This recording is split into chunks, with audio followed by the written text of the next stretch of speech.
last question I want to ask you regarding personal development, just before we move on to the next topic, is that when it comes to like, personal development is about having high standards. Like you said, that you felt like the Dawah deserved better marketing than McDonald's or a movie or anything, right?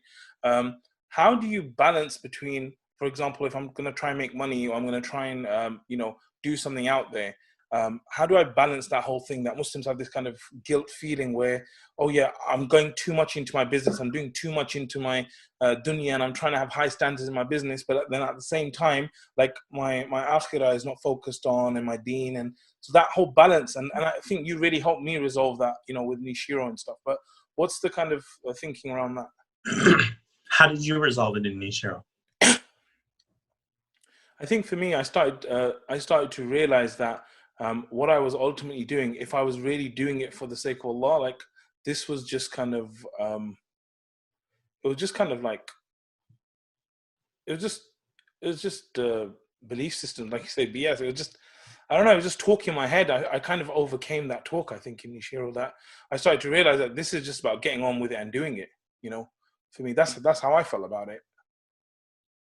So what I spoke about in Nishiro, for those who don't know, Nishiro is a business course that I taught.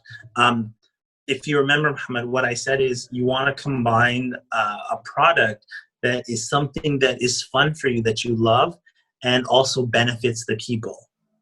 Fun and love and profitable. So, those three. So when you think about a product that benefits people, then it becomes really easy to combine dunya and akhirah, because your intention is to benefit people and to, for the sake of Allah subhanahu wa ta'ala, win His love and benefit people. And it's something that you enjoy, and it's something that is profitable. So if you find something that combines those three things, then you know what, right there, you've combined dunya and akhirah, because you're spending time on something that's for the sake of Allah. And that's different than if somebody is selling something that they don't really think benefits people or is going to bring them closer to the hereafter. Hey, I'm selling, for example, cat toys, like toys for cats. And they were like, I don't know if this really benefits people. You'll see a lot of those kind of people that are selling those things, they move on to other products after a while. Nothing wrong with that. They're actually earning halal income, halal rizq, and providing for the family, so they can have the good intentions. It's just you have to be creative about the good intentions there. But other than that, I would tell people that if your thought is always like my business at night when you're in salah, my business, you're not taking care of your health, you're not taking care of your family, then I think that two things, that makes your business weak because you're bottlenecking the business. And number two is when you're out of balance and stressed, that shows up in like a really horrible product.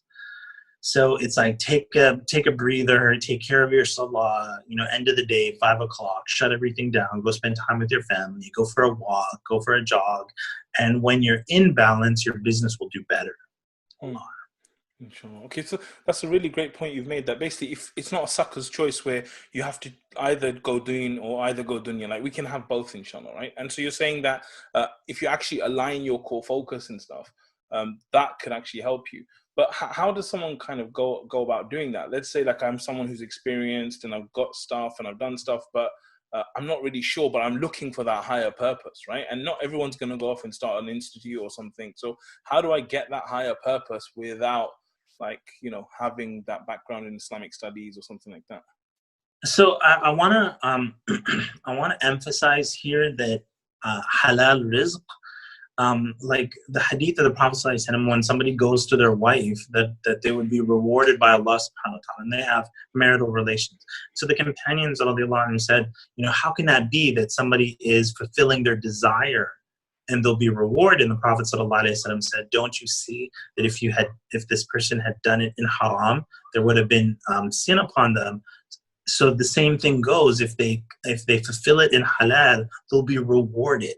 So if somebody has, just your basic jobs and they don't have like some, big idea, but they're providing for their family, they're providing shelter, they're balanced, they pray in the masjid, They don't have to open some Islamic institute. They just have to have the intention to earn halal rizq, to earn halal provision and income. And with that intention, that is a higher intention, they'll be rewarded by Allah subhanahu wa ta'ala. The key is making the intention. So let's suppose somebody drives a taxi, and they go out in the morning and they make the intention, hey, I'm going to take the morning shift. I want to pray in the masjid. I want to pray Fajr in the masjid.